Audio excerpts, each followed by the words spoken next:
Halloween forever.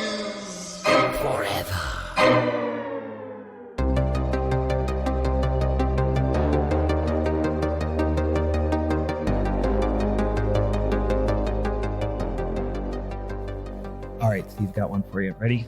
Think hard about this one. Okay. Because it's a real thinker. Why did the chicken go to the seance? Why did the chicken go to the seance? Whoa. God. He just wanted to reach the other side. God damn it. Bingo! I knew you had it in you, buddy.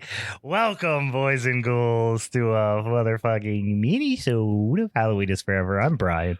I'm still current champ, Steve. You're stuck with me. Guys, it's becoming a problem. It's becoming a real problem in my life and the lives of many people out there, which we'll talk about here in a sec, how we're going to try to rectify that. I think we got a good plan. I think we got a good plan of attack. We really need to get out from under this just dark cloud that's hanging over us. That is Steve's three-peat. But we'll get into all that here in a damn old second, guys. Welcome to the show. We got a little minisode loaded up for you today. Going to be a real fun one. We're going to talk about a brand new Shudder original that released here just, I think in the last week or so, right? Maybe last 2 weeks, something like that. Brooklyn 45, which is a fun little flicky that Steve and I watched this week. We're going to talk about that. We also have some other things we got to talk about. For those of you who are new to the show, before we get into that, it's probably relevant for me to tell you how this son of a bitchin' thing works. We usually get some little influx of listeners here in the summertime leading into that dang old spooky season. People starting to think about spooky ooky stuff. Some of us are thinking about spooky ooky stuff all year round. Some people just start to indulge in the spooky ooky stuff during a certain time of year. I want to reiterate, fuck you. Fuck you, you bandwagon fans coming on here during the Halloween, during the spooky season. Kiss my ass. Also, welcome. Thank you for tuning in. Here's how this sumbitchin' thing goes. We pop some old content on the interwebs every Monday, but our showdown episode for each month is the first Monday of the month. We have a whole bunch of damn old topics. Some of them are subgenres. Some of them are other kind of weird shit, kind of like we have this month. We throw a bunch of them on this big old giant spinny wheel. We're always ready for suggestions. So moving into, I don't want to say season 3, but year 3 of the podcast, kicking off year number 3. We're looking for some new potential topics. So send them our way in the DMs. Got a couple of fun ones recently that we'll add to the list when we start spinning about our August showdown episode. But keep them coming. Send them to us in the old DMs at Halloween is Forever on Instagram, at Hallow Forever on Twitter, Halloween is Forever on Facebook, or if you want to send us one of them damn old-fashioned emails, I haven't mentioned that in a while, it's at Halloween is Forever pod at gmail.com. Still going to make that mistake every goddamn time. So then once we have those 3 topics, put them out on the social medias, and all of our social media friends and listeners vote on which topic they want us to talk about. Once we have a topic, we each pick a movie or a show or whatever pick that's associated with that topic. Then on our showdown episode, we argue about it, all that sort of thing. This coming showdown episode, which will be our July showdown episode, will be our first showdown. Not our first showdown overall, sans Meg, but our first showdown since Meg's post-Meg era. The post-Meg era. That's a good way of putting it. Yeah, let's think about it as eras, right? Meg was like, that was the Attitude era. Let's be honest with it. That was Bog Hag era.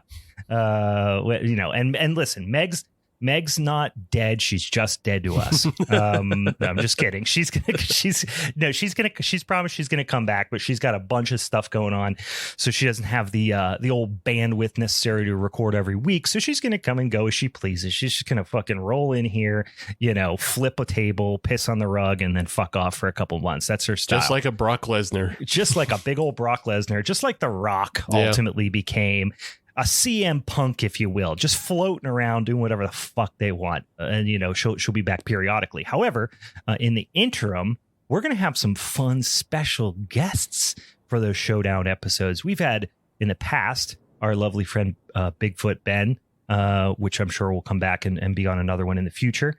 I won't bury the lead here. We have our topic for the July Showdown, and we also have a guest, which I'm going to tease, but I'm not going to tell you until next week who our guest is going to be to discuss. But when we talk about the topic, you may be able to guess who the guest is.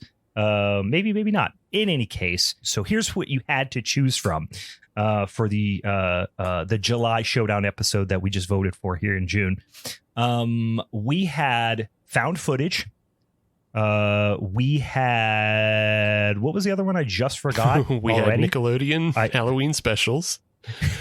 I just asked Steve before we started recording, what are they again? And he reminded me, and then I immediately forgot because I have weed brains. Hell yeah. Nickelodeon Halloween, found footage, and Rage Virus. That was the one I was forgetting. So those were the three. The one that was selected received over 50% of the overall votes from our social media friends and listeners was Nickelodeon Halloween, you guys. So a little bit of a departure. Usually we're talking about flicks. We're talking about movies. Now, that's not to say we can't talk about movies, but this has opened up to a whole host of Halloween specials, Halloween episodes of Nickelodeon shows, things that have aired on Nickelodeon that have something to do with Halloween. That is that is being left, pretty wide open in that capacity. So that should be fun. Little change of pace. Like to hear that Jins are getting psyched up for the spooky season, as I am as well. So knowing that, you may be able to guess, or you might be able to establish a reasonable estimate about who our guest is going to be for the July Showdown episode, but I'm not going to tell you that. I'm gonna tease it on until next week. So if you've got suggestions, however, for Nickelodeon Halloween related things, like I said, episodes, maybe it was a made for TV movie, maybe it was some sort of other weird special thing I don't even know nothing about, send them over to us, suggest them, pop them our way in the old DMs. We'll be happy to have some other options to choose from. So excited for that in July. All right. Now let's get into the business we got to talk about here on this whole episode. First of all, Steve, you got beers that you're enjoying? Is there some beers we should talk about? I'm enjoying a beer. What you got? I picked up. I took a little trip over Creekside not too long ago. Mm-hmm. I picked up like 4 out of there. Yeah. But the one you heard about the ones last week about those orange goofes that I was drinking. But this one is just something straight down the middle, nice and easy. Cellarworks Brewing, cocoa bean, sweet stout. All right. You're off you're off the goof shit for a week. No goof shit this week. No goof shit this week. Yeah, I've been on a little bit of a goof. How is it, first of all? I mean, it's nice. Yeah, it's just it's got like, it's not a coffee stout.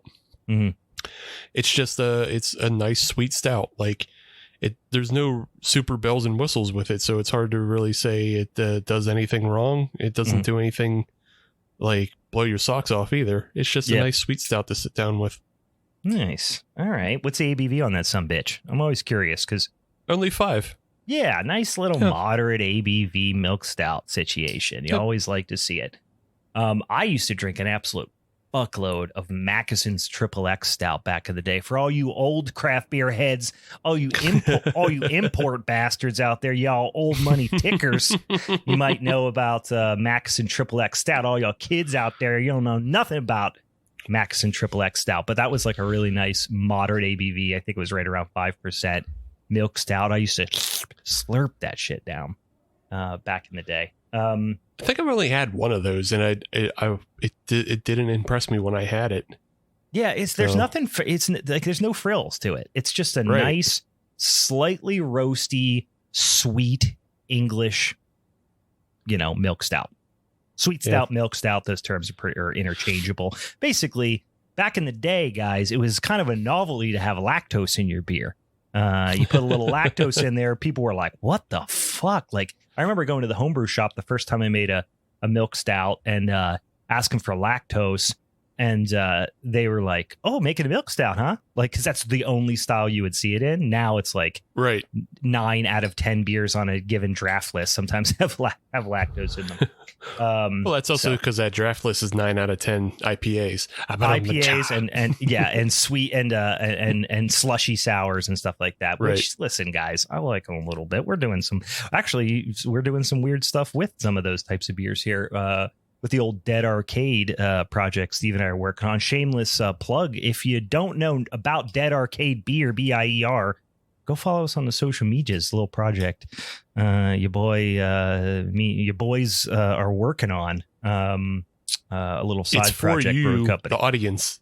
Yeah, it is weird, fucking cryptic, cosmic horror, retro arcade themed brewing company. So it does feel like a good target audience. There's quite the Venn diagram of people who might like this podcast and people who might like Dead Arcade Beer is essentially a circle.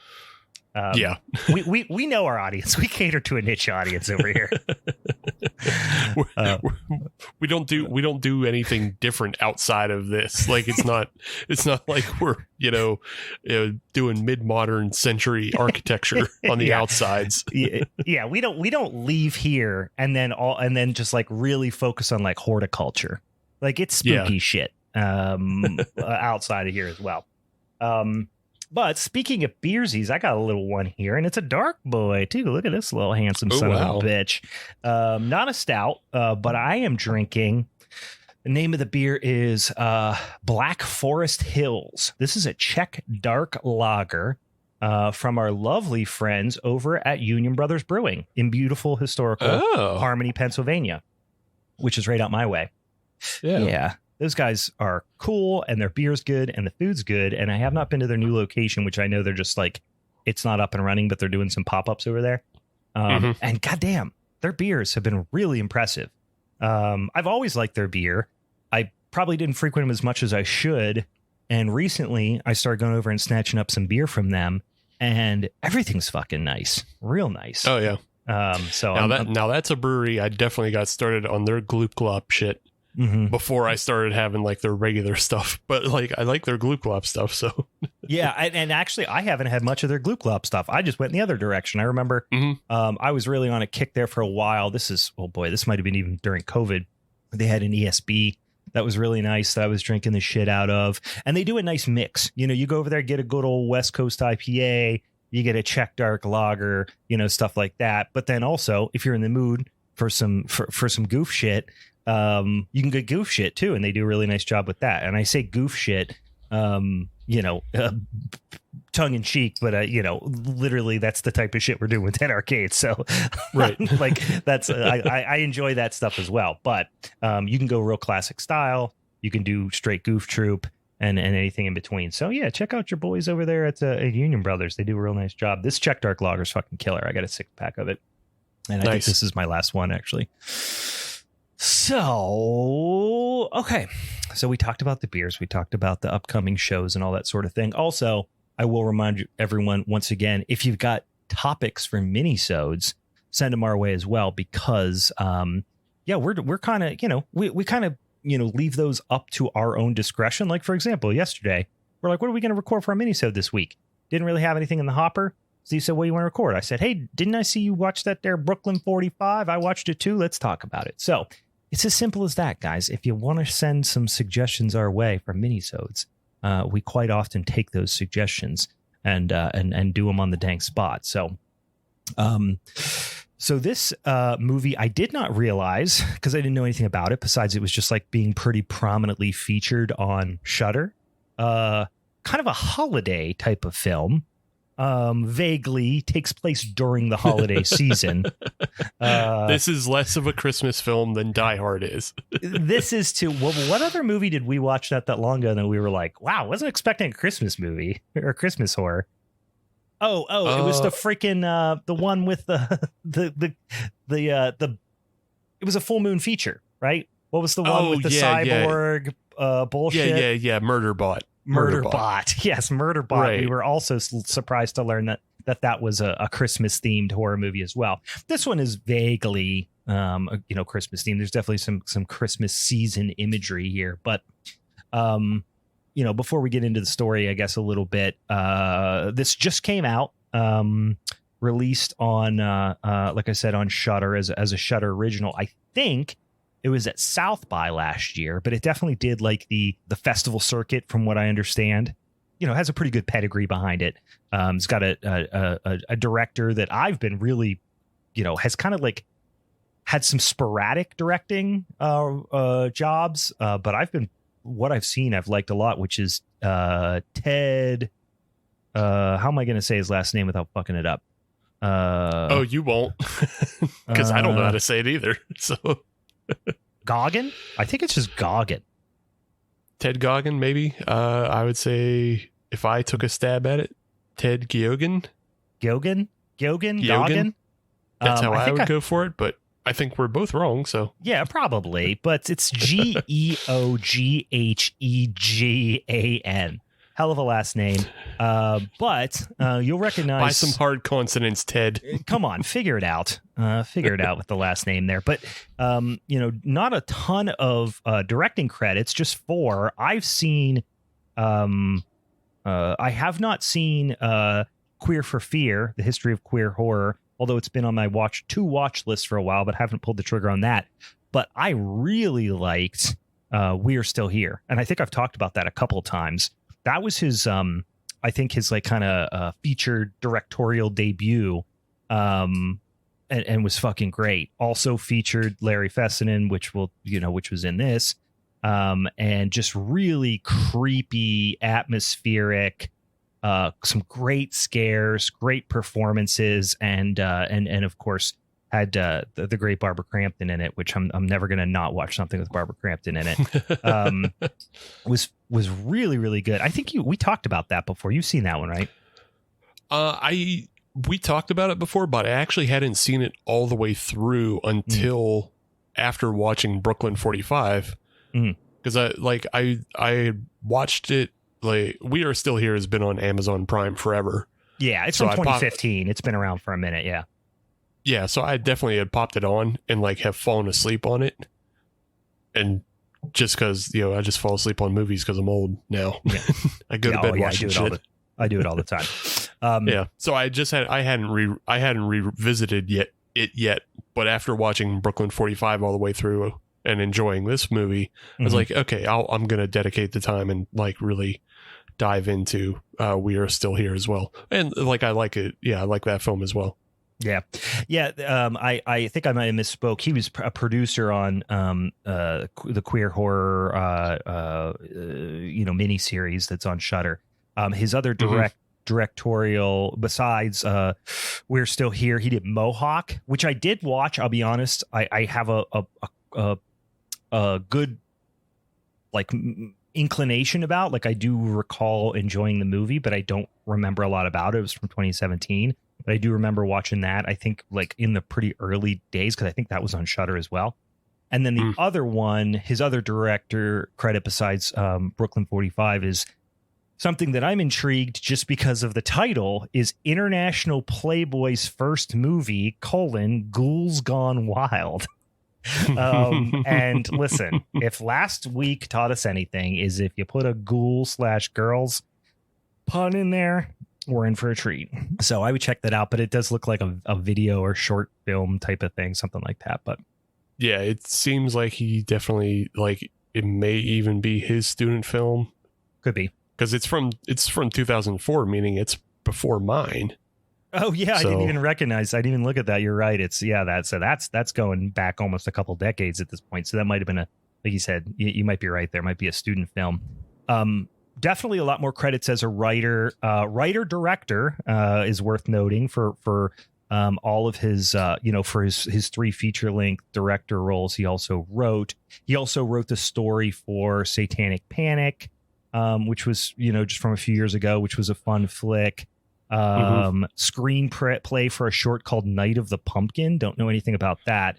But there was a couple other things that I think I recognize. Maybe not. Maybe I'm thinking of one of the directors, but or one of the performers rather. But yeah, I mean, We're Still Here, and following up with Brooklyn 45, feeling pretty good about our old boy Teddy.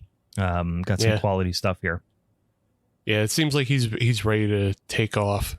Like he's, not that he's not done anything, but like he's, ramping up now. It feels like between that, right? Between this film and We Are Still Here. I haven't seen Mohawk, and I didn't hear a lot of buzz about it, so I can't comment one way or the other. But these two ghost films are definitely getting them a lot of buzz. Yeah. I mean, I've seen We're Still Here as like one of the like sleeper picks of the teens kind of thing for horror. On some of those lists, that's like the best underrated horror films of the 2010s kind of lists. I've seen that pop up on there as well, which I would agree with. A little bit about the cast here. Definitely some recognizable folks, not necessarily folks who have been in a ton of things, with the exception of Anne Ramsey, who you would recognize right off the bat. She plays Marla. She's been in a ton of things, a lot of TV, some genre stuff for sure. I think her biggest credit, if I'm not mistaken, was a sitcom. What was it? She was in A League of Their Own. She was in The Taking of Deborah Logan and Planet of the Apes for genre fans. Oh, Mad About You. She was on Mad About You, which was pretty big sitcom for a long time. But yeah, like she is a face you would definitely recognize, and she does, I think, a great job in this. You have we mentioned one Mr. Larry Fessenden, who is a genre darling director in his own right, as well as a prolific producer, performer. Just been around the genre for a long time, and like I'll watch pretty much anything with him in it. He plays Lieutenant Colonel Clive Statter. Statter, you get it. Statter. Good God, I got mush mouth, guys. They call him Hawk. Most of the time, they refer to him as Hawk in the movie, and he's kind of like the person that's really, he is almost the inciting incident in the movie in a lot of ways, which we'll talk about here in a sec. You have Major Paul DeFranco, played by Ezra Buzzington. Holy shit, what a name. Ezra Buzzington. Not familiar. Like, I recognize the guy's face. Didn't recognize the name. That's not a name you'd forget. But then I looked in there, and he has been in, quite a few genre films. Like, genre fans would probably recognize his face. And then, do you think this name is like a chosen stage name? Because he just kind of knows that he has like an old school like flair and face about him. Yeah. So he's just like, hold on, I'm just going to typecast myself real quick by making it sound like I'm from 1933. Yeah, he has that type of like, he has a very distinct look to him.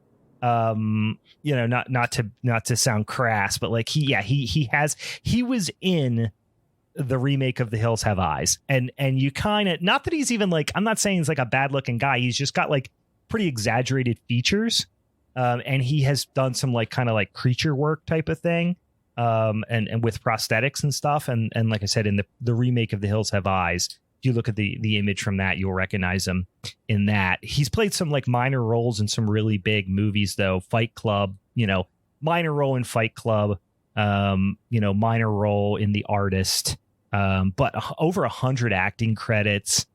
Even directed a little bit. Like, again, it's a face you will definitely recognize. He was in Nightmare Cinema. I don't know if you remember that from a few years ago. We might have even talked about it, but that was kind of a fun little one. Didn't have like Mickey Rourke or something weird in it. If I'm remembering properly. But like, yeah, this guy just always plays like like, I don't know what to say it, but just like kind of grimy, oftentimes either British or like kind of flat top, square headed, like uptight, military-ish types, not always military, but just like kind of establishment types, I will say. Yeah, he's actually, he plays a bunch of squares. he does. He oftentimes does. But boy, he's just, you're looking down through his IMDb, and this guy has been in so much stuff. It's wild. Anyway, yeah. So, and then I guess the other person who two other people, I guess we should probably mention, Jeremy Holm, or a few other people real quick. Jeremy Holm, who I thought I recognized him from more stuff. He plays Archie, Major Archibald Stanton. He has, like, I don't really recognize him from a lot of stuff, but I definitely recognize his face.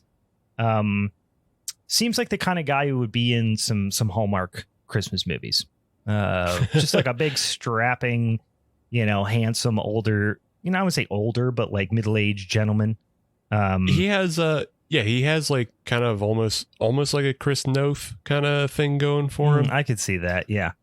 Where he's just like tall and strapping and like almost similar to John Hamm as well. Yeah, I could see that as well. He's just got that like classic. Apparently he was in House of Cards. Like that kind of makes sense. And even I'm looking through his photos in IMDb, and there's a couple instances where he was playing like kind of like, looks like a rednecky type of character, and he almost looks out of place because he's just too like, he's just got that kind of 50s, 60s businessman, like classically handsome look to him. So he almost looks weird dressed up as like this redneck kind of thing. He looks like if they needed to cast the guy who played Superman in the original Superman serials, George Reeve. Yeah. Like if they wanted to cast George Reeves, they would cast him instead of Ben Affleck. Yeah, I could see that. Or Christopher Reeves. No. George Reeves was the original serial actor. Christopher Reeve was the 70s. Yeah, Christopher Reeve, is who I was thinking of. I don't know who George Reeve is. My history with Superman doesn't go back beyond Christopher Reeve. And then you've got again, it's another very recognizable face in Christina. I think it's Klebe. Yeah, and she's been in a bunch of stuff. Rob Zombie's Halloween, probably most notably for genre fans, but yeah, she's been in a ton of things as well. So again, you probably recognize her. And then the only person that I did that wasn't like an immediately recognizable face for me was the guy who played Bob, which is Ron E. Raines. And I really get a kick out of when someone's middle initial kind of like sounds like it could be part of their first name, like Ron E. Raines. It's like Chuck E. Cheese. I swear that like he looks so familiar. He just looks like he plays a square again in like everything.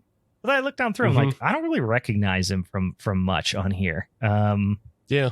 I mean his acting career only goes back to 2014, so it seems like he maybe got started later in life. Yeah. Yeah. Are you trying to say that Ron also picked his own stage name and that his middle name is Entertainment? I would love to believe that. And I do. I choose to believe that. Yes. His name is Ron Entertainment Raines. I forgot that Chuck E. Cheese's middle name is Entertainment. That is really, I would say once every 5 years, I'm reminded of that, and it just tickles me just as much every time. Charles Entertainment Cheese. Charles Entertainment Cheese. Ronald Entertainment Raines.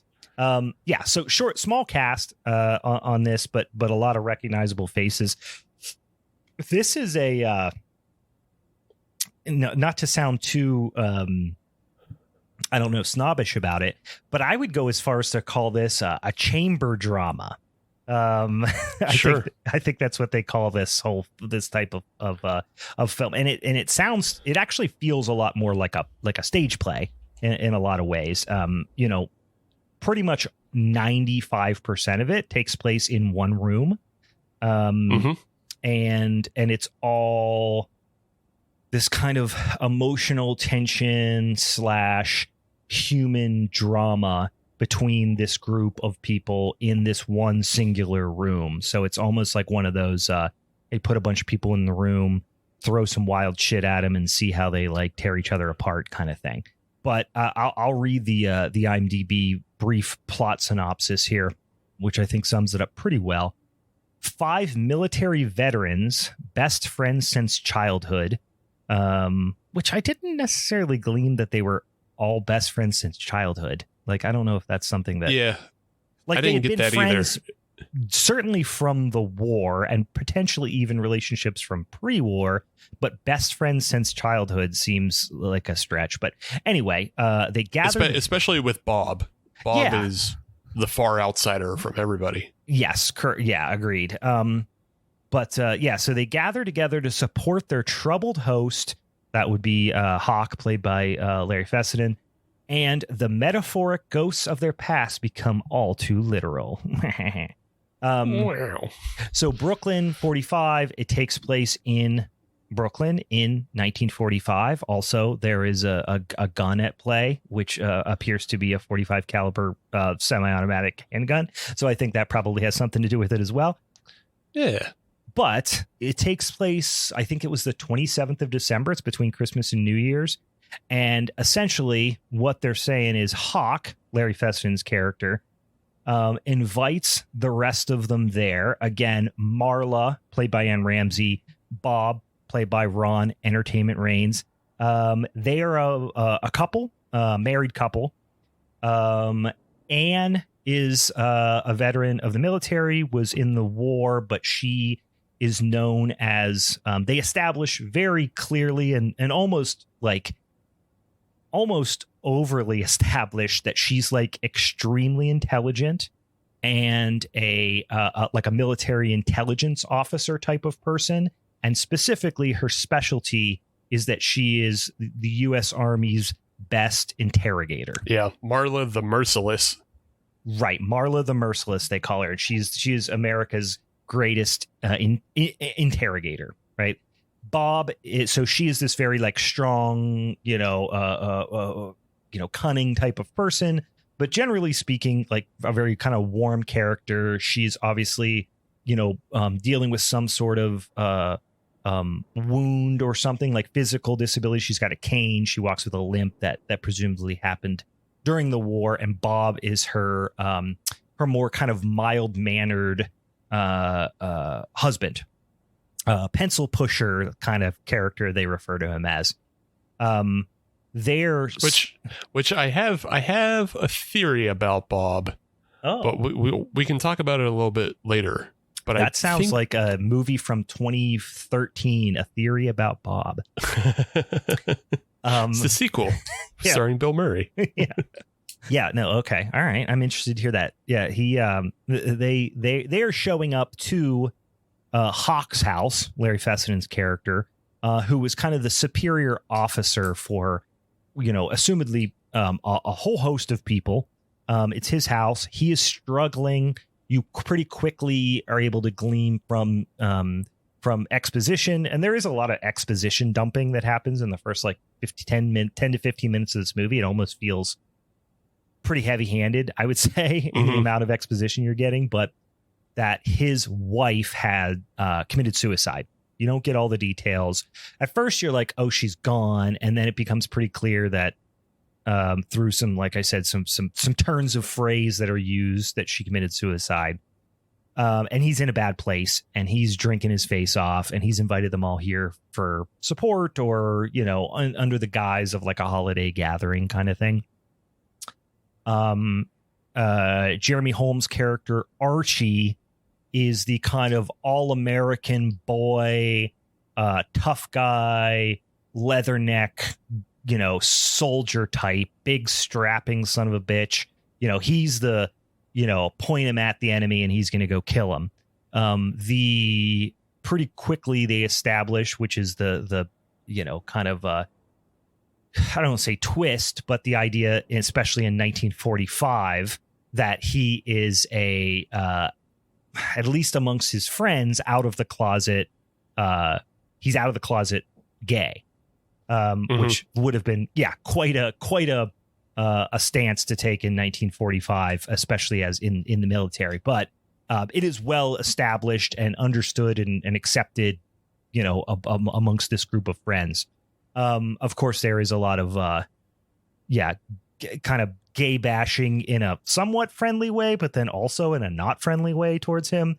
And he seems to be pretty comfortable, with his sexual identity, and most of the rest of them do. But, specifically Paul, which we'll talk about in a second, like kind of uses as a weird thing to like lord over him. Then you have Paul, who's the major. Paul is like, a superior officer, but not ranking as high as Hawk. And he is Hawk's best friend. He mentions 90 times that they're best friends.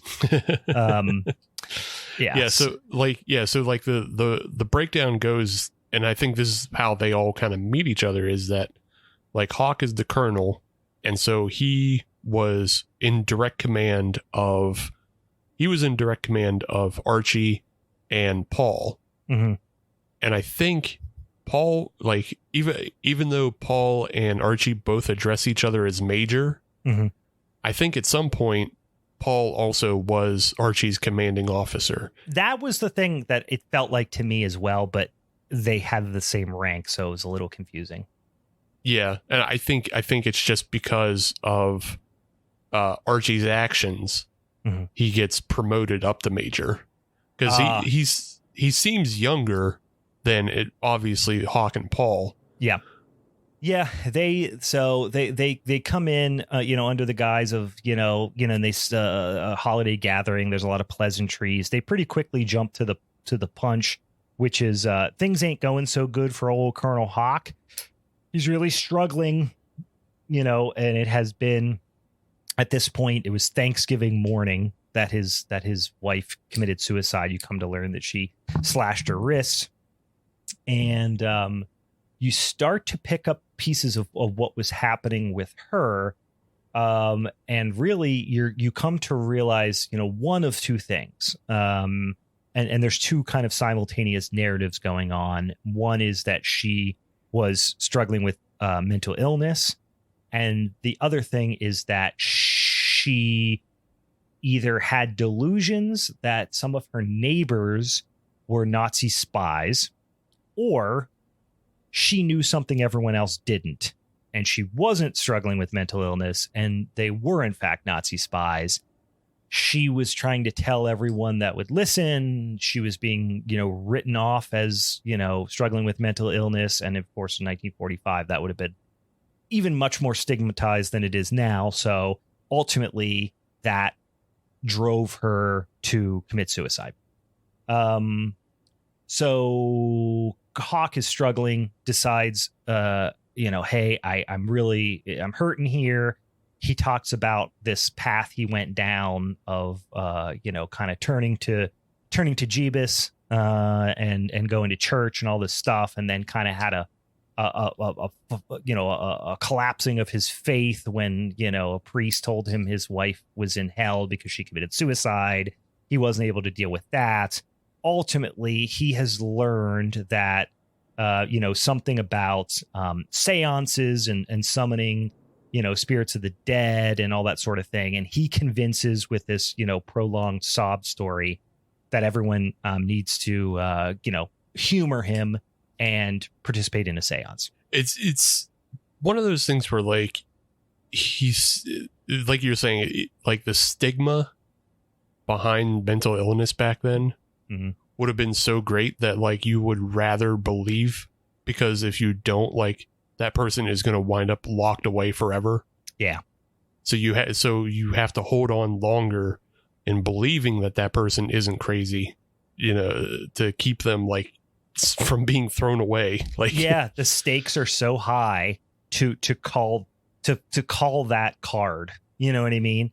That you'll try to believe almost anything and keep that as an absolute last resort. The interesting thing about this is they start to perform this seance, and almost immediately shit starts happening. Like this, there is this kind of, I think the movie moves fast at this point because they want to get to the action, and Right. the spookies, but in doing so, they definitely really dump a lot of exposition in a short amount of time, which I think is to the end of, hey, let's get on with the spookies, Right. and ramp the tension up pretty quick, which they do successfully. But during the seance early on, you start to hear some noises, some weird old noises, something rattling around, in the room somewhere. And then you're like, oh, this could be just, could be anything, right? Could be, some sort of, it just sounds like a rattling noise, in a closet, right? Which ultimately becomes the case. But then a dang old ghost arm fucking comes up out of the table. Like, it really goes into the full on supernatural very quickly. Yeah. I think the progression of this seance scene is so great, especially because the way the closet plays into it. Yeah. And then, the way Hawk's just like, ignore the closet, but focus on the seance. Yeah. And then, So he knows something that everybody else doesn't. Right. Yeah. And then just the way the ghost arm appears, it reminded me so much of the way they do the ghost effects in Ghostbusters. Exactly what I was going to say. It reminds me so much of Ghostbusters. The way it's just like manifesting like through the surface, almost like it's a puddle or a pool or something like that. Mm-hmm. Just really was reminiscent of Ghostbusters. Yeah. The way the effect is done is like so Ghostbusters. The other thing it reminded me of is, I don't know if you've seen it, but the film Extraordinary, which was... Is that the one? Yeah. Is that the one where there's like the guy with the afro is the ghost, and is that what it no. Okay, we're thinking about something else then. Okay. No. I don't think I've seen Extraordinary. Extraordinary is the one with Will Forte. Oh. I think it's either Irish or British. I forget. I did not see it, but I do remember the previews, and I remember that being one of the movies. That's a TV show, isn't it? Though. No. It was a movie. Oh, okay. I was thinking it was a TV show. I just remember the Will Forte and like seeing the previews and going like, that looks fun, and then I never watched it. Yeah, it is. It's a great movie, but like one of the things in that movie is the ghosts manifest as like basically this big giant ball of snot. Yeah, exactly as the way Hawk coughs it up. So It's like, I was like, did Ted just rip that off from Extraordinary? Because he just coughs up ghost slime. He just barfs up a big ghost loogie on the desk, or on the table rather. Yeah. So, and that there is some speculation about, and there is some like, the plot is a little spotty, I would say, in this movie, to the point where like they intentionally don't explain some things. So they leave you in the dark on some stuff intentionally so that you feel a little bit of confusion along with the characters, which I like. But ultimately there are some like, I don't know if I would even say plot holes, but just some stuff that are like, okay, well, why did that happen if this was the case? You know what I mean? Which I guess we'll get to, but Hawk coughs up some dang old ghost snot, and he's talking a lot about, hey, we can't, it's almost a trope in, supernatural seance type movies where it's like, or when, satanic rituals or supernatural, rituals are happening, where it's like, you gotta properly close the gate or else you leave it open and then all kind of bad stuff can happen. Like that's a pretty established trope. Mm-hmm. But you never really, I guess that is just a little bit the inciting incident where like the circle of the seance is broken. So now the ghosts, the spirits, whatever they are, can kind of pop out and manifest themselves in a lot of different ways. So when they kind of break the circle of the seance, if you will, and the ghost arm, kind of goes back in, then all of a sudden Hawk is like, wow, okay, that just proved there is an afterlife. And, that means that there is heaven and hell or whatever, and now I can go see my wife, whose name is Susan, who they all know and have like affection for, but are all kind of torn on whether or not she was. It seems to be generally accepted that she was mentally ill, but not by everybody. Right. It's one of those things that like not everybody is saying it out loud. Yeah. I did like though how like in this seance, after like the arm comes out and like they hear the voices and everything, everybody at the table accepts that like ghosts are real, and the people who knew her, which would have been Marla and Paul, they both recognize it as Susie. So it's nice that you don't have a character that is like full of disbelief of the supernatural after it happens right in front of them. Yeah, because that usually you do get that. Yeah, in this type of story. So, right, and so they reserve like the disbelief for the next thing that comes up, which is a German lady falls out of the closet, which was banging.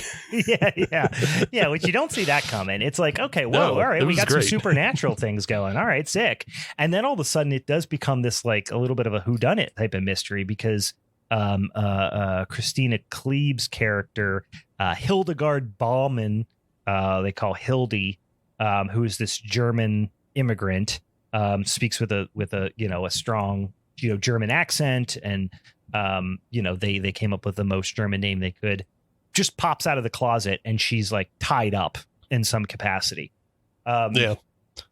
So this is I don't know if we completely mentioned it, but this is after Hawk also shoots himself. Yeah, we didn't get that far yet. Yeah, sorry, I kind of skipped that pretty big part. So what happens is Hawk kind of says like, oh, there is a heaven and hell, and Susie is in the afterlife, so bye, and just blows his brains out. Just pulls out his service revolver and in a pretty graphic fashion just blows his brains out to the surprise of everybody.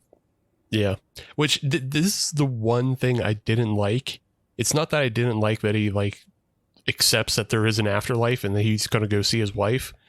It's the fact that like right before he does it, he says he's the one that says, oh, we can still continue the seance. Yeah, he's basically like, let's get things going again. Like, yeah, we just proved it. That was her. And even like Marla even says like, I smelled her perfume, and they all are in agreement, like you mentioned, that it was Susie. So why would he not want to talk to her? But yeah, he pretty abruptly changes his mind, is like, pulls a, he's moving on up, he's like, I'm coming. No, wait, I'm mixing up my sitcoms. I'm mixing up the Jeffersons and Red Fox in what the hell is that called? Sanford and Son. Right. Sanford and Son. Red Fox is the one who had the heart attack and said he's coming. Moving he's coming up for Elizabeth. The Jeffersons. I'm pretty sure the Jeffersons were the ones that got the move away from the racist family. Yeah, I think I might be racist for confusing those two black sitcoms. Sorry, guys. No, you just have weed brain. I do have that too. Anyway, just the fact that you're able to remember both of them is, that's a good sign. That's a good sign. I've got some functioning brain cells. But yes, I immediately thought of even when I was watching, I immediately thought of, I'm coming, Elizabeth, I'm coming. I fucking love Sanford Son. It's so funny. Anyway, and then he just he just checks out. Which was a little obviously he wasn't in the right mind. They do mention that he was hammered drunk. Like, oh yeah. Like Paul talks about, like they all get there. It's well into the evening. You assume it's, I don't know. It's dark out. It's into the evening. And Paul mentions, they established that Paul's been there since 2 p.m. So they've been hitting the sauce. Yeah. Apparently he's put down 2/5. Hawk has. That's what they mentioned. I'm like, Jesus Christ. Yeah, that's a lot. Even in my heyday, I would only drink one. Yeah, that's an intense amount of booze. But listen, them World War II era drinking, that was a whole different ball game, I think. Fair enough. Anyway, so he checks the fuck out. Everyone's like, Jesus Christ, what happened? What's happening? Why did that happen? Everyone's reeling still. And then, Hildy falls out of the closet tied up, and then she pops up. And obviously with this thick accent, and she says who she is. And Paul's like, "You're dang old kraut." And he just keeps calling her a kraut, which, like, I guess that is, was definitely like a derogatory term for Germans during the time, like, during and post World War II. But I don't know. I just felt like they leaned into that slang term really, really hard. Yeah, I mean, I don't know another one though. You know what I'm saying? What Like, do you guess? I mean, besides just Nazi, like, they're accusing her of being a Nazi. But they're like, "Goddamn kraut, sons of bitches." Blah, blah, blah. They just say kraut like a lot. And then it was making me hungry because I love kraut so much. Yeah. But I mean, anything else would sound silly. You can't call her Spetzel pants, you know? that's good. Yeah. You're not going to call her old schnitzel bottom or whatever. Yeah. But doesn't sound tough at all. No, it doesn't. It doesn't even sound derogatory. It sounds like a term of endearment. But anyway, he is pretty quickly like, "Hey, what's going on with this kraut popping out of the closet? What the fuck?" And Paul goes from 0 to 60 because they establish pretty quickly, and Hildy explains that these fucking crazy people, meaning Hawk and Susie, thought that her and her family were Nazi spies and had been, essentially harassing them, making their life miserable.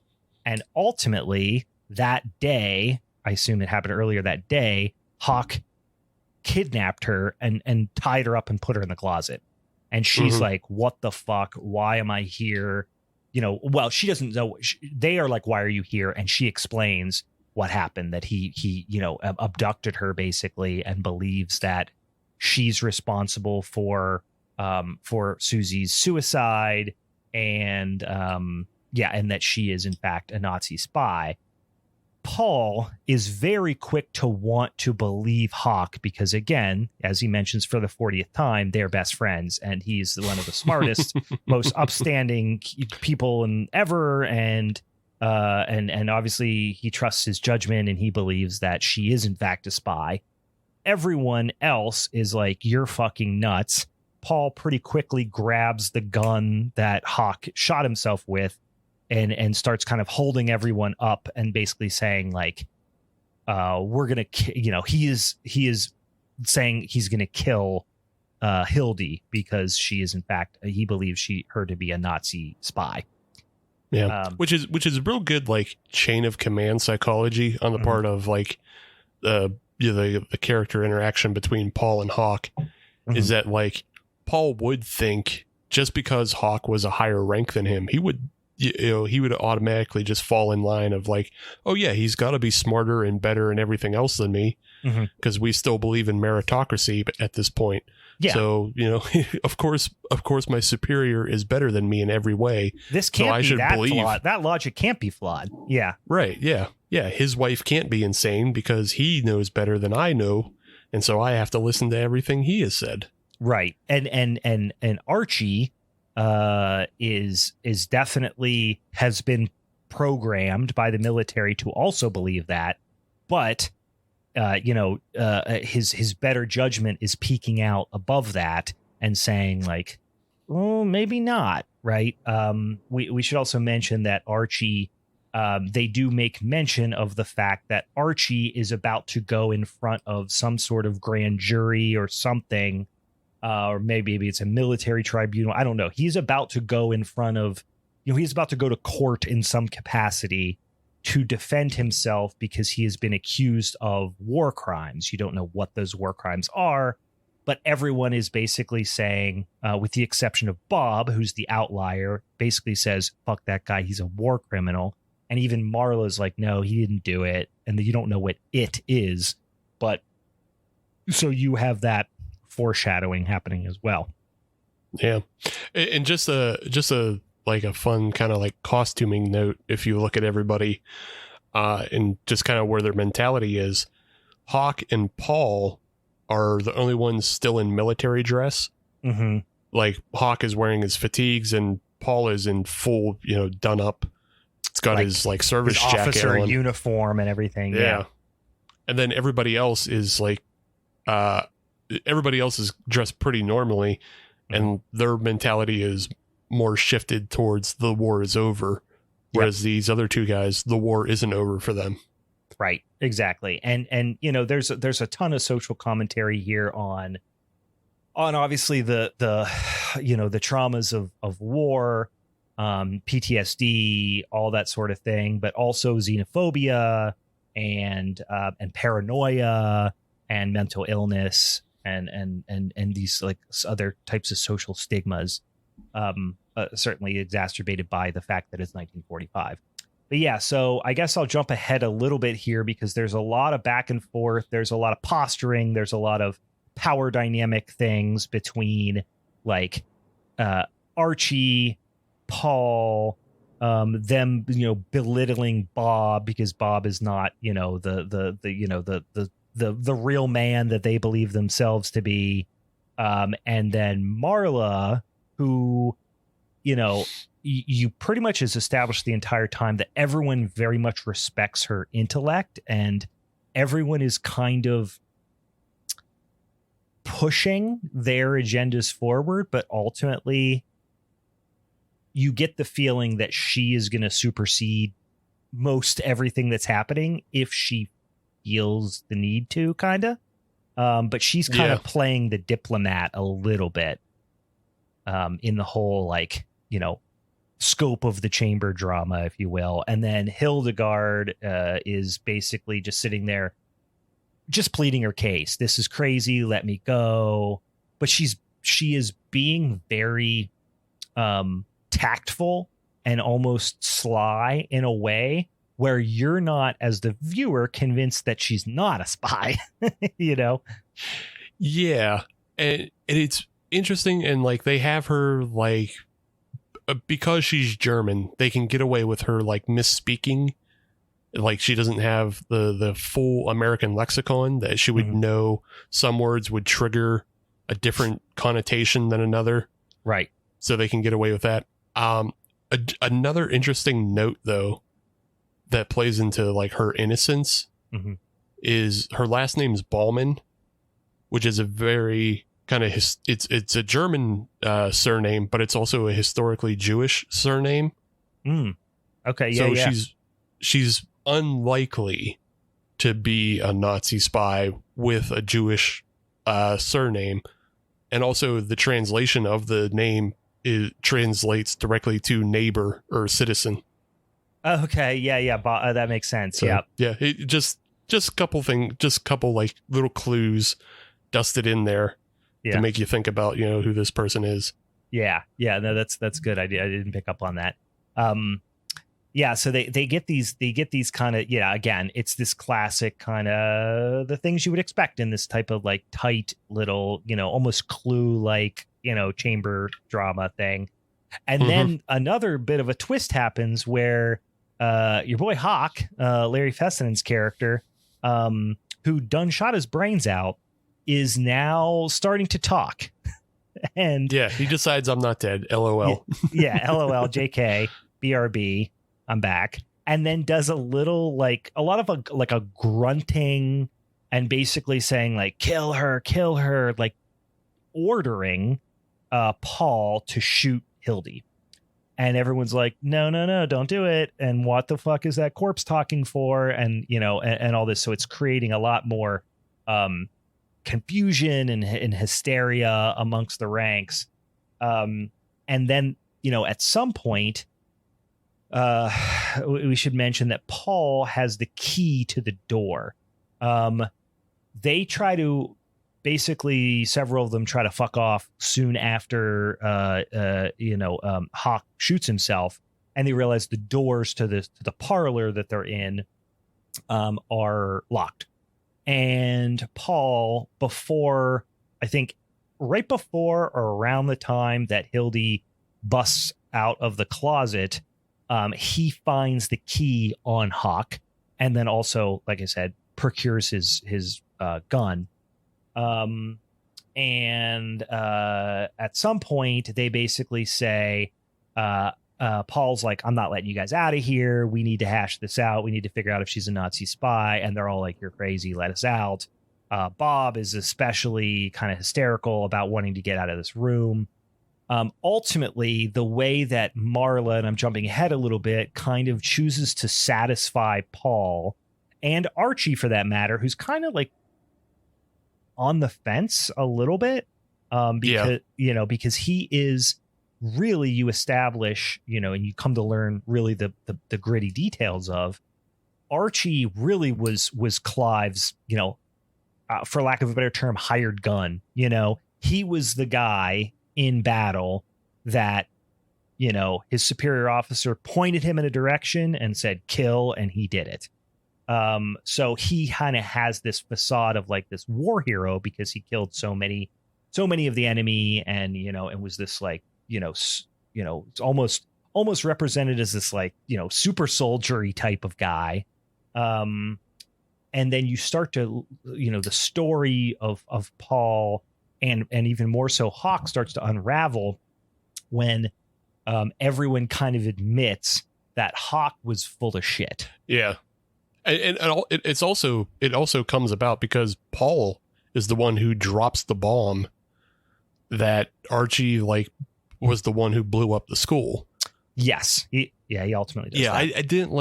I didn't love the way Paul dropped that either, because it just comes really, I don't know.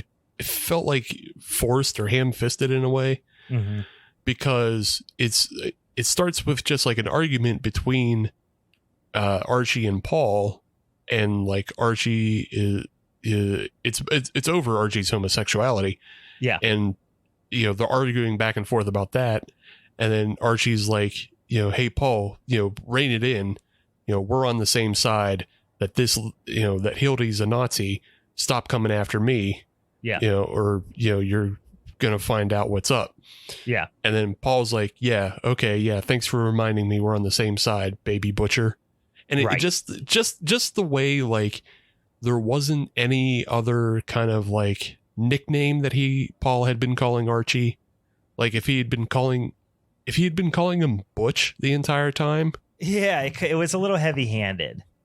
Yeah. But if he was like calling him Butch the entire time, you could have gotten it that like Butch was a nickname that was based on his homosexuality, not a nickname as in butcher.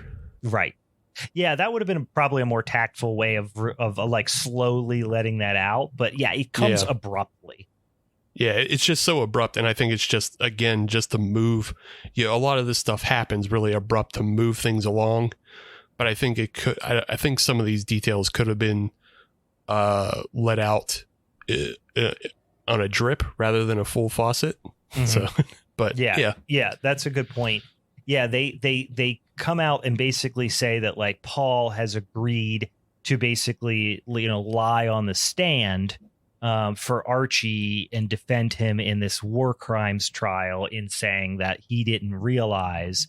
But then Archie, after, Paul really provokes him, he explains what happened, which was they were in a dire situation where they were getting picked off by enemy snipers. And Hawk basically, again, pointed Archie in the direction and said, hey, this was established that it was a school, and it was actually like a children's shelter that happened to be, a bird's nest for these snipers that were picking them off. And Hawk's direction was for him to go in and blow up the school and kill all these kids. And they did it knowingly. And it was one of these things where they felt at the time that the ends justified the means to save, to get out of the situation they were in. And it was one of those classics, like, I was just following orders kind of situation. But there's a whole narrative that comes to fruition very much in the end, in the climax of the film, which is this kind of personal responsibility narrative as well, which I guess we'll talk about in a second. But that's something that like Archie's ultimately having to come to terms with. And Paul also holds that over his head. because once they do, ultimately, what Marla does is she goes through this interrogation technique with Hildy, where she basically like sticks a pin in her finger and forces her to like be in a situation where she might confess that she's a Nazi or give up some information, and she doesn't. But there's also this underlying underlying like understanding, I guess, that Marla does not believe Hildy is a Nazi and is ultimately doing this just as like a bit of theater to satisfy Paul. Yeah. Like for the most part, most people aren't aware of Marla's tactics. Yeah. And so like she can kind of get away with doing the bare minimum, but she still does like a fair amount of like torturous, work to Hildy's hand. Yeah. But she kind of communicates that she's on her side, right, and that she's just doing this to basically save her life. But she already believes her, basically. She kind of coaches her, and she's like, look, don't make this worse than it has to be. I believe you, but like, just stick with me for this minute, and I'll get you through it, but it's gonna suck. This is gonna suck, but it'll save your life ultimately. Yeah. So once they establish that she's not a Nazi, Paul's not satisfied, and ultimately holds the whole story and his willingness to vouch for Archie during this, what is, I guess we should probably specify too, is like a high profile thing. Like they hear about it on the radio, that Archie is this war hero that is going on trial for war crime. So it's like, it's a high profile thing that's in the media. Ultimately, this thing kind of goes on for a while. They eventually do unlock the door, or the door kind of sucks in the key. And then they ultimately come to this like kind of fever pitch where Hawk's corpse, which has been grunting and saying things to them and demanding that they kill Hildy, starts smashing its face against the table like repeatedly in a and I just watched Jacob's Ladder last night, which is I wouldn't compare these two movies, but it did remind me of some of the scenes in the kind of climactic scene in that movie where they're in the like I guess it's hell or what, I don't know. But when they're the inmates of the hypothetical asylum are like smashing their heads off the wall and shit, I couldn't help but think about that. But it's a really cool, because at this point, like, there's some supernatural stuff. There's some gory stuff. Like I said, you're seeing a big hole in the back of his head, and they even kind of examine it, and there's blood of blood and that sort of thing. But overall, it's been more of a psychological drama than a horror. Yeah, it's not until, I would say, it's after the torture scene, the Susie's ghost reappears. Yes. Does the ghost reappear before the face smashing or after? I can't remember. Oh, okay. Yeah. It's after the interrogation scene, because then they decide to they recommit to finishing the seance. Right. Yes. You're right. And then the power goes out and the ghost shows up, and the ghost essentially undoes everything they learned in the interrogation, because the ghost accuses Hildy of killing her. Right. Of literally sneaking into her house and cutting her wrists and making it look like a suicide. Right.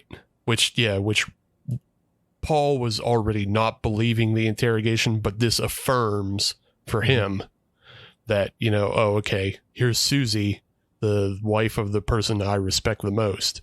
Yeah. So I'm going to take the ghost over what, the play interrogation I just saw.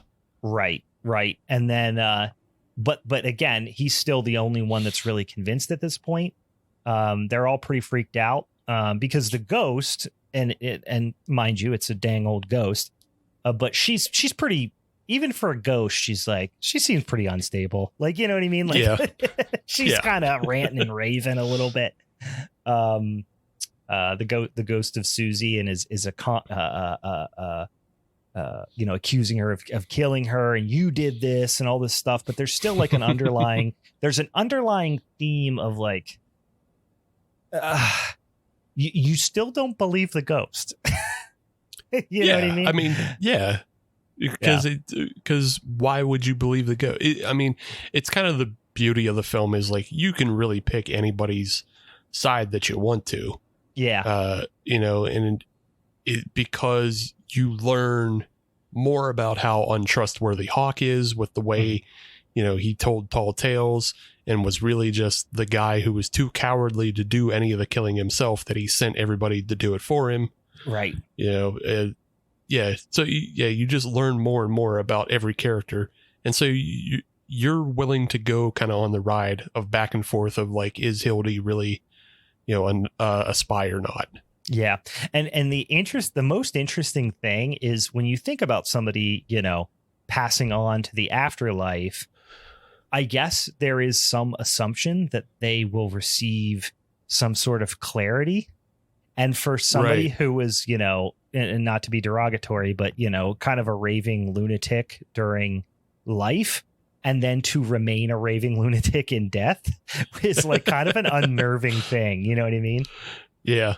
And it's one of those things that like, oh, maybe like you don't get that reward of clarity. Cause like also she looks like a sea hag. She does. She's disheveled. So like, it's not like she got, a paradise like afterlife. Right. She's not in like the form that everybody reminds her or remembers her as. Mm-hmm. She's in like this bloated, drenched sea hag corpse. Yeah. That is, ranting and raving. And like they even cut to, they show essentially what are photos of Susie, in better days a lot of the time. So you would think if like she achieved a happy afterlife, she would look like that. And she would, hover over the table and say, hello, all my friends. Welcome. I'm doing cool. Bye. Yeah. Oh, by the way, that German, that Kraut did murder me, so maybe you figure that out. Bye. No, it's like she really did do that. No, it's ranting and raving and frankly like approaching it in a very unreliable way still. Like she dead and she's still cray. You know what I mean? Yeah. So obviously you're not really believing her at this point. And but anyway, soon thereafter, when they're still kind of debating on what to do and arguing and all that stuff,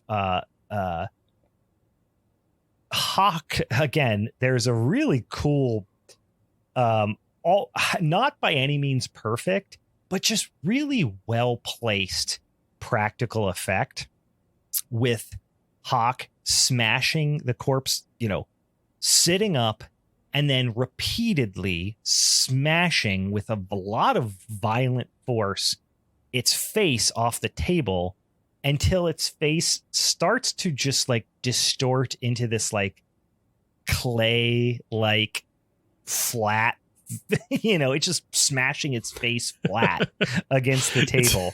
It's borderline comical, but it's funny you say clay because, like, now that I think about it, it really does look like Clayface from the Batman cartoon. It does, with like the no chin at all, just completely flat, and then his head almost does become a little bit like a mountain, like yeah. And then like the teeth are all like all over the place. And yeah, look like out. A graveyard, which is very Clayface as well. But yeah, and they're just like goo, just watching him smash his face off the table. And then, and I don't think I'm mixing up the sequence of this, the sequence too much, but there's kind of a, for lack of a better term, a coming to Jesus moment for Archie, where he's basically, I guess, coming to terms with what he did. And ultimately, I think what they're trying to portray is that he is finally taking personal responsibility for what he did. And so, or perhaps this is even part of the reason for him doing that is the doors kind of magically unlock for him. And when he opens them up, he gets a glimpse into hell, presumably, which is this like it was cool. I like it was a bold swing, but it is this kind of like weird CGI screamy hell kind of thing. Which I know it would have been a big ask, but boy, how cool would it have been if that was just like practical and it was basically like he opens the door and it looks, like when Bill Murray looks under the Ghost of Christmas Future's, gown. It's like, that would have been even cooler. But, you get this, and I don't even remember necessarily what was happening. There was like, I think there was a head.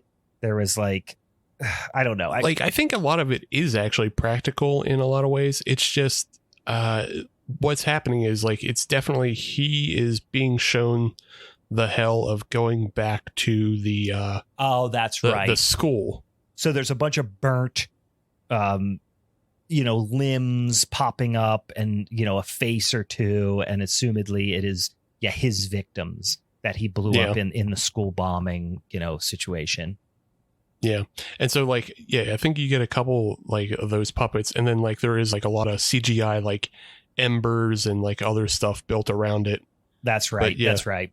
Yeah. I'm probably not giving it enough credit because it was, now that you say that, I do remember there was some, what looked to be some practical like limbs and things like that kind of mixed in with the CGI.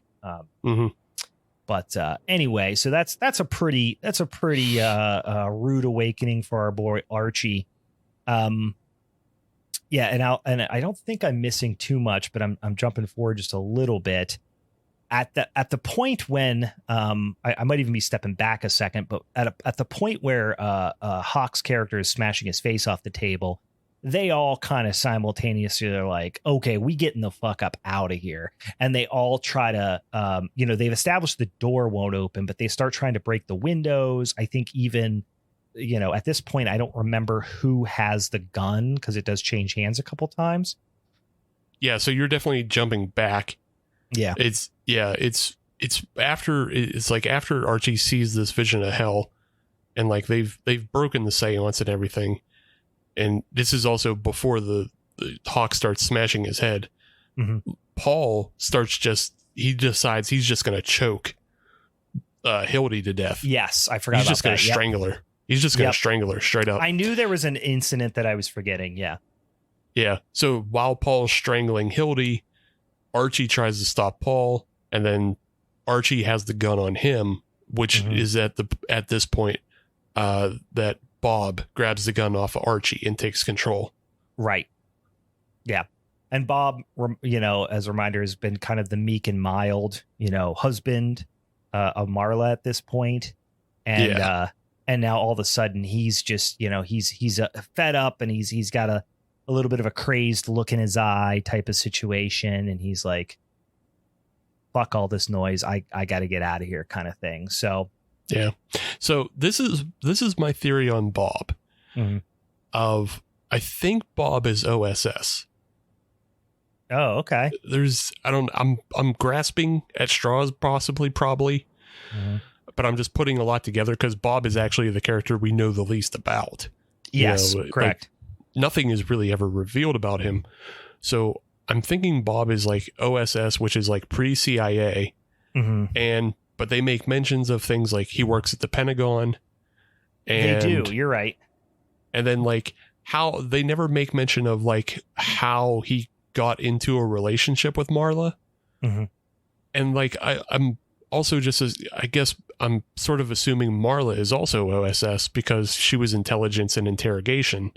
Yeah, it does seem it is pretty clear that Marla, had some sort of like high security clearance type of role. Like she was a well-known entity to the entire U.S. military. Right. And she was like stationed at a base, but like I don't think they ever mention a rank for her or anything. Yeah. So I think she was probably part of the OSS that was deployed and then stationed into a base for intelligence and interrogation. And then that's probably where she met Bob, is like maybe they met at like an OSS training camp or something like that, and then they came together that way. But then like another hint that Bob kind of drops is like at the very beginning of the film, they're talking, they make mention of Marla's interrogation techniques. Mm-hmm. And I think Archie calls it torture. It's either Archie or Hawk calls it torture, and then Bob is quickly to dismiss. He says it's not torture, it's interrogation. It's, so like he is completely cool with, he's both aware of her techniques and is completely cool with them, mm-hmm. which is something that he would be if he was also trained that way as an OSS agent. Yeah. Yeah, that's a good point. I think that's a valid theory because, yeah, you definitely intentionally don't know much about Bob. And, if when you've seen a lot of movies like this, you do ultimately expect that Bob is going to come back around as playing a bigger role than he seems to play. Right. So if he's not killed off in the first 15, then he has value elsewhere. Right. Something big is going to happen with Bob. And ultimately it does, but it never really, there's never a big reveal for Bob. So like, no. I wonder, like what you're saying makes sense. And I wonder if it was something that got, I don't want to assume anything, that it got cut or anything, but it does feel like there maybe was more to the Bob story that didn't make it to the final cut. I don't know. Yeah. And then my final hint, which is actually what got me started on thinking this way, is when Bob's holding the gun, he's holding it in like a kind of a trained way, because he's holding it two-handed with one hand over the other. Yeah. If you were somebody who had never held a gun before, you wouldn't be holding it the way Bob does. You'd be holding it like one-handed and your hands would be shaking. Like his hands aren't really shaking when he's pointing the gun at Paul. No. So I don't know. Yeah, I think he had some sort of OSS training, and it's not until what he ultimately does that like he is affected by what he does. Yeah. And I guess like I don't know if there's really anything between where we're at now and talking about that. But ultimately Bob takes control. He's got the gun and he's like, I got to do something. Y'all are fucking up.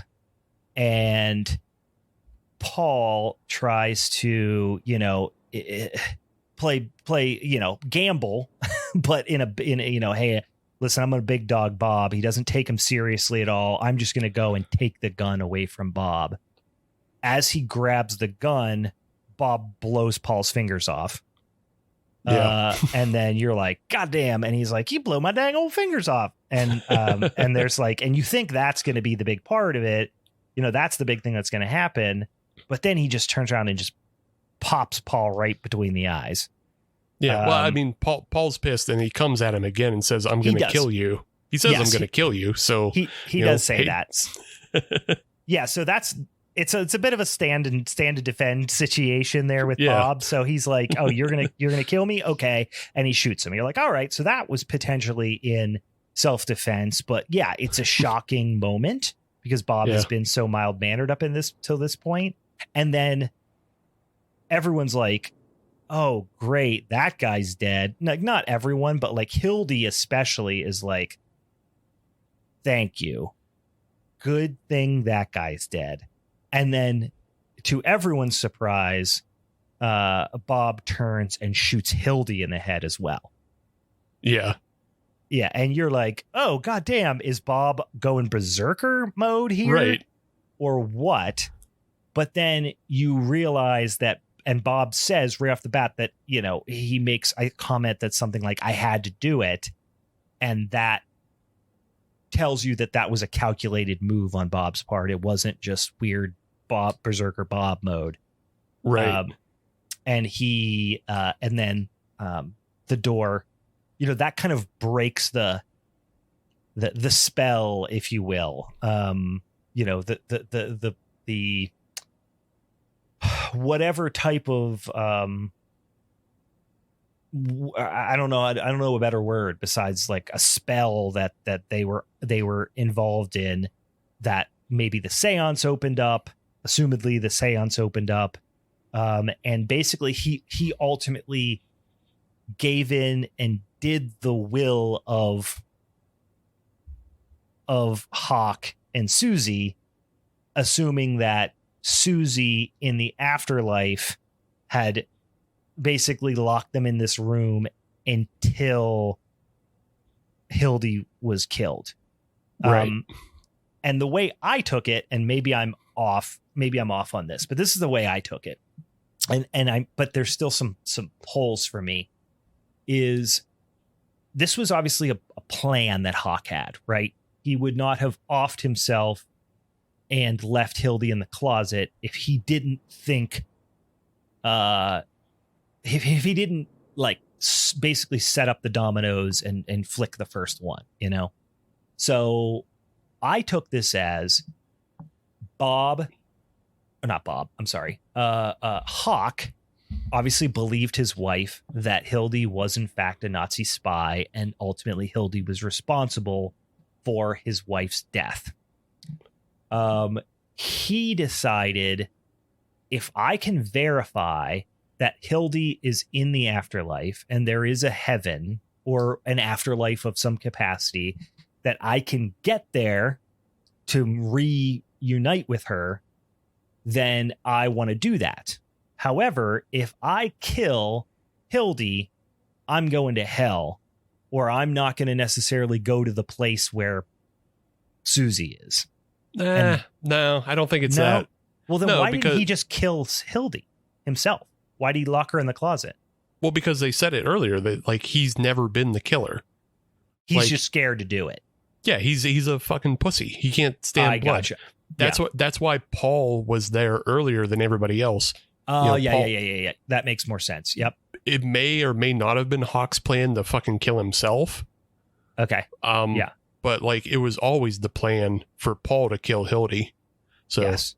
Yeah. Yep. So, that makes more sense. Yeah, I don't think he would have thought about it that way of like, if I kill Hildy, I can't go to wherever my wife is, because I mean, it's very Catholic for that. You know, the one thing you can't do is kill yourself, because you go, that's automatic hell. Yeah. That's double hell sometimes. Yeah. Double hell. No, you're right. That makes a lot more sense. Yeah. I didn't think that through very well. So yeah, he is too squeamish to do what he thinks needs done. So he's going to do the thing he always did in war, which is, point one of his, human weapons towards her. But then he decided he was gonna off himself in that moment and reunite with her in some capacity. Right. So, okay. I guess the assumption still is that Susie had some sort of control over the situation, or they gave her power by opening up the gates with the seance for her to basically put them in some scenario where they can't leave until Hildy dies. Right. And I mean, even Hawk says it at the beginning before the seance is like, you guys can't leave this room until it's done. Yeah. And I think, again, even though I think everybody else in that scene is thinking he means the seance, I think he's probably referencing killing Hildy. So yeah.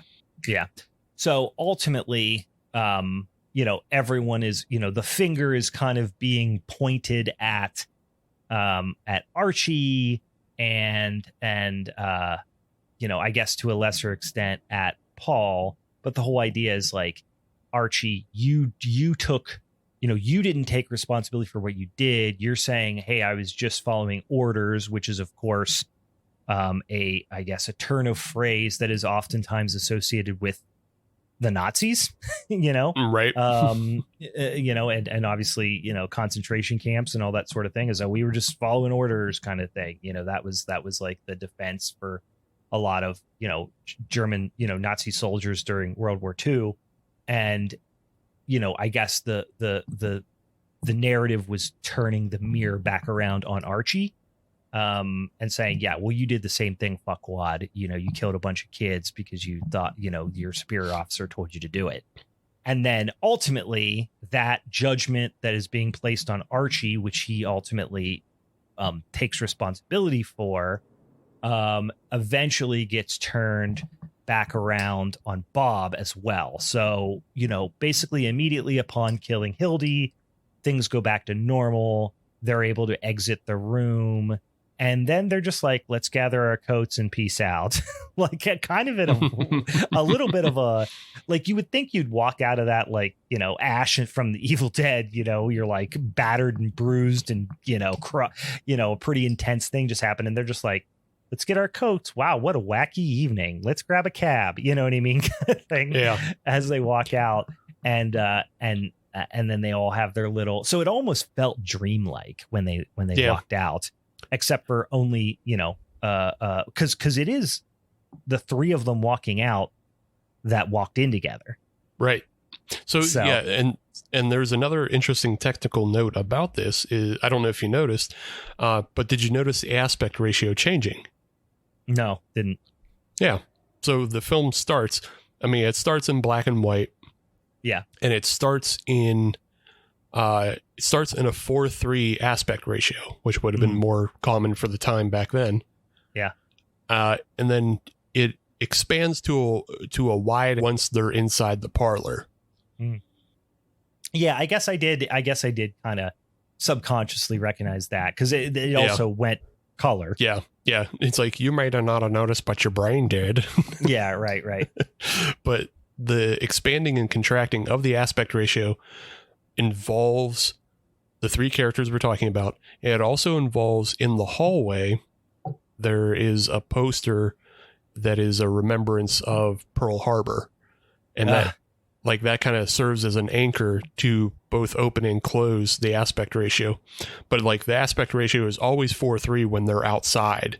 Mm. So it's in that, like you're saying, it's kind of like a return back to a narrow vision, a narrow mindedness. They're back in the real world of 1945, where there's no ghosts and, you know, nobody knows kind of like what's going on inside of you. Mm-hmm. Nobody knows, you know, your crimes.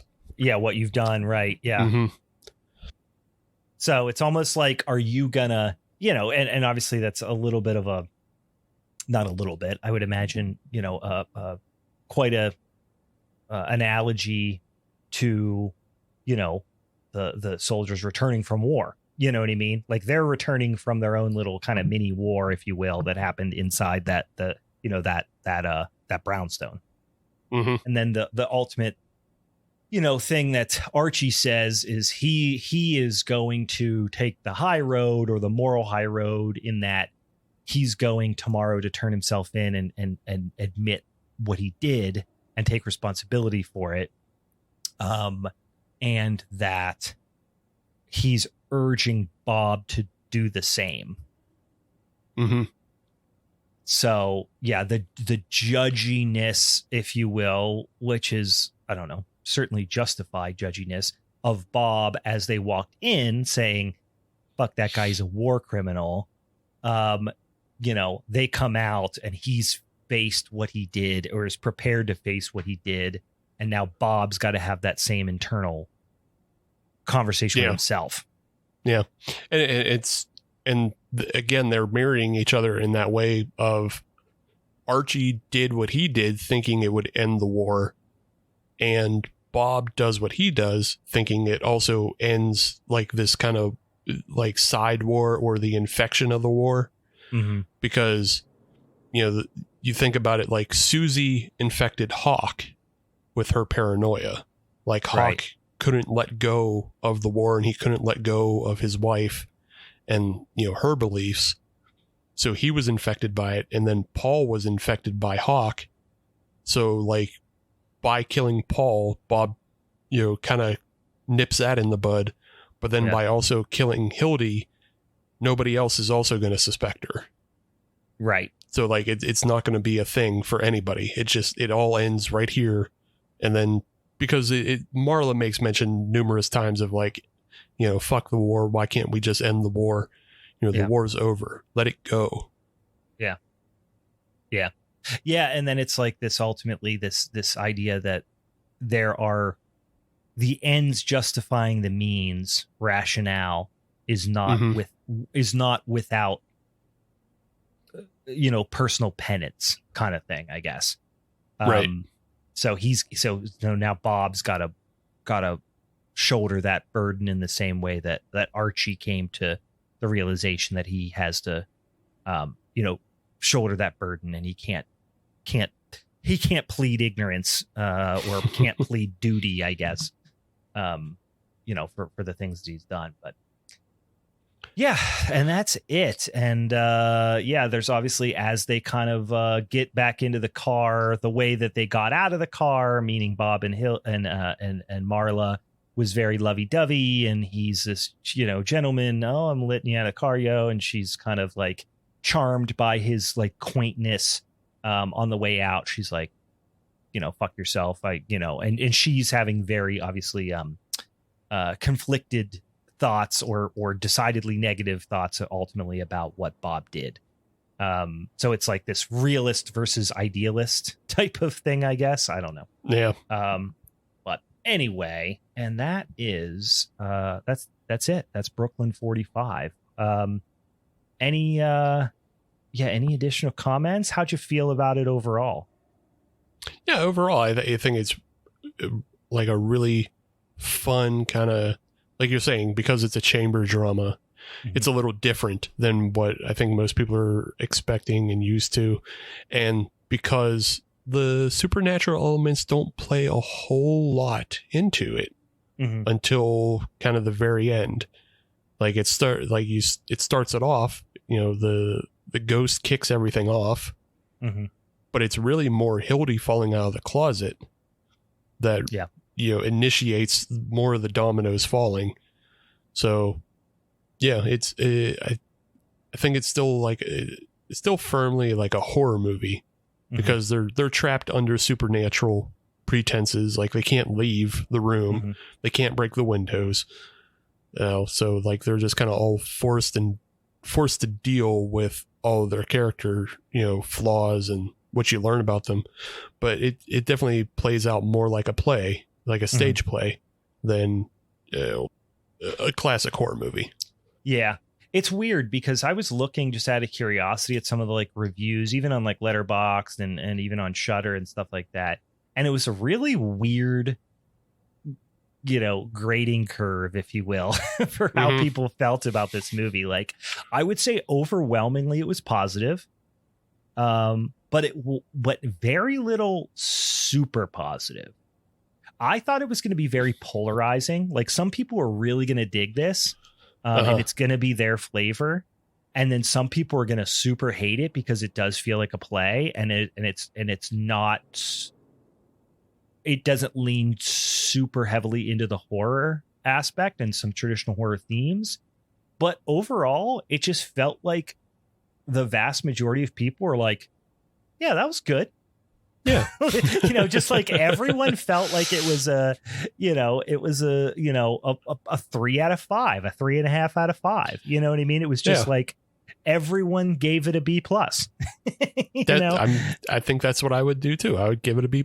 Like, yeah, you have some outliers, right? There's people that are like, this is fucking boring and there's not even any boobs. I think I saw Danzig reviewed it and he said there wasn't enough boobs. But like, I only showed the ghost twice and I ain't seen nobody's boobs. It ain't that good.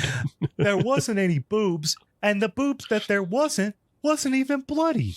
But yeah, it was like you see a couple of those, but overall just it was like people's consensus seemed to be like pretty standard, which is like that was good.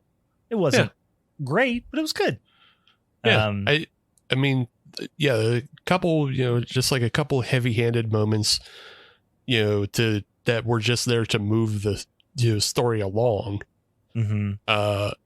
Aside from that, there's a lot of interesting character drama to that, and they do some fun camera movement to tell you like, oh, here's a supernatural thing that's going to happen.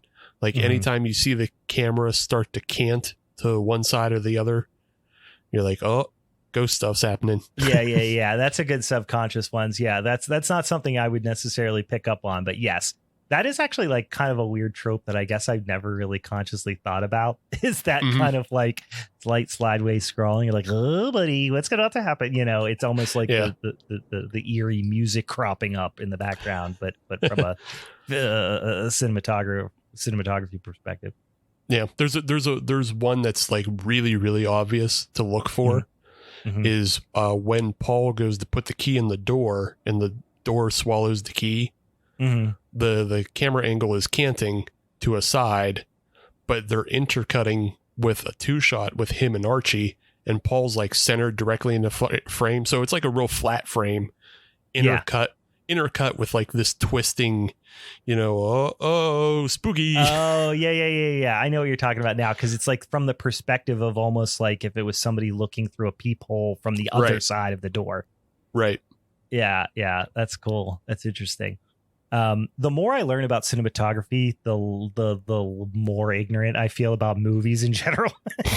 It's like, it's just such a thing that I just don't, I obviously you're a lot more like technically knowledgeable with this stuff. And like, I tend to be a lot more that's like story driven, that's just the way I absorb movies. It's like music. Like some people listen to the lyrics and some people listen to the music, you know what I mean? Or lead with that kind of thing. Mm-hmm. And just like, that's never something that has been, it's just not my intuition to think about those things. So like having somebody point them out is always super interesting, because it's just like my brain just recognizes it, but it's just like, oh, movie magic is happening, But that's always kind of the best cinematography is when you don't notice it, like, and it just affects you subconsciously, like when they can put it in there and you're like, yeah, okay, whatever. But like you're saying, like your brain recognizes like, oh, like these camera angles are off, or the aspect ratio is changing, unless you're like really sitting down to look for that stuff, you're not going to notice it. This goes the other way though. Like when you have a less competent director and a less somebody who's not as competent as Ted, and then you just notice how everything's flat and everything is on the mid horizon and everything is trash. Like, oh yeah, that's like if I shot a movie, if I was behind the camera, everything would just be like framed up like it was a fucking senior photo shoot. Like it was like that Flash movie is getting dragged to hell because like I guess one of the big fight scenes in it is just like flat mid horizon, like nothing to look at, nothing's interesting, and it's just like So well, that definitely worth a watch in my mind. I wouldn't say it has a lot of rewatchability. Probably not necessarily something I'm probably going to sit down and watch again, just because there is like I don't know if that has anything to do with like being a mystery element. Like I've watched the movie Clue 9 million times, but for whatever reason, it doesn't strike me as a movie that I'm going to revisit. But it was a fun watch, and it absolutely kept my attention the whole way through, and had some fun twists and turns. So I would definitely suggest checking it out if you haven't already, even with even if you did listen before watching and got some spoilers. I think it's still definitely worth a watch. And remind everybody, if you got any ideas for some of them spooky, ooky Nickelodeon Halloween stuff, we're going to do a nice little change of pace for our July Showdown episode.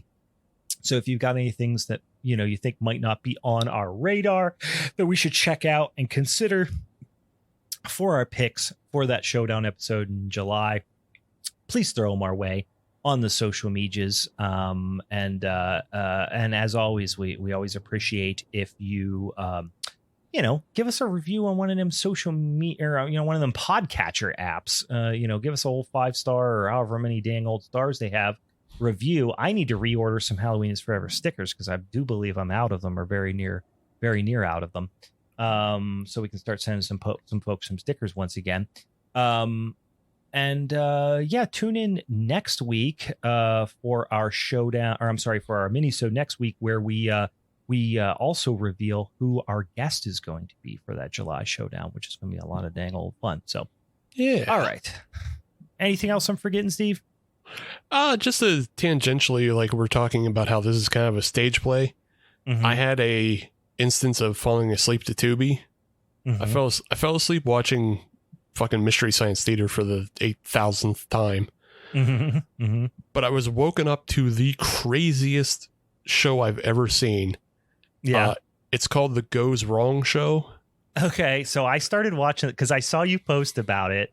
Yeah. And I had like just conference call after conference call today, but I had like a half-hour window at like 3 p.m. and I hadn't eaten lunch. So I sat down, ate some leftover chicken tendies that were in my fridge and started watching it. Holy shit, that show is funny. It is so funny. It is the most Buster Keaton Looney Tunes ass shit I have seen in a long time. Yeah. It is so great. And I know we're not supposed to, be in love with Tubi anymore, but go check it out on Tubi. Yeah, I think it's free on YouTube too if you want to check it out on there. But yeah, it looks like it's on quite a few streaming platforms. But I watched probably 2/3 of the first episode, and I was cracking the hell up. And I actually jumped on a call. I jumped on my last conference call of the day, and I even like suggested it to a couple of my coworkers that I know would love it. I'm like, you got to check this out. It's fucking, again, 20 minutes in, I was howling. It's amazing. You'll like episodes 3 and 4 are so fucking crazy. You'll Yeah, I was 20 minutes in. I was already in love with it. So I'm definitely going to check that out. What did I fall asleep last night watching on YouTube? It was a Tarantino. Inglourious Bastards. I don't know why I threw that on. I was watching that. I fucking love that movie. I fell asleep watching that last night. So yeah, Tubi is my sound machine, quite often. So, yeah. All right, boys and ghouls. That's all we got for this here Minisode. Tune in next week. Like I said, we get some fun announcements, and I don't even know what the hell we're going to talk about yet, but it's probably going to be spooky and it's going to be fun. So come check us out on that next Minisode. Send us some suggestions for the Showdown episode, and for the Halloween is Forever crew. I'm Brian. And I'm Champ. Triple champ. Big old triple champ with the stouts in his hands. Give me some good Nickelodeon shit. I'm going to do Pete and Pete. I don't know if it's enough to win, but I got to get rid of this motherfucker. We got to finish this. Triple champ.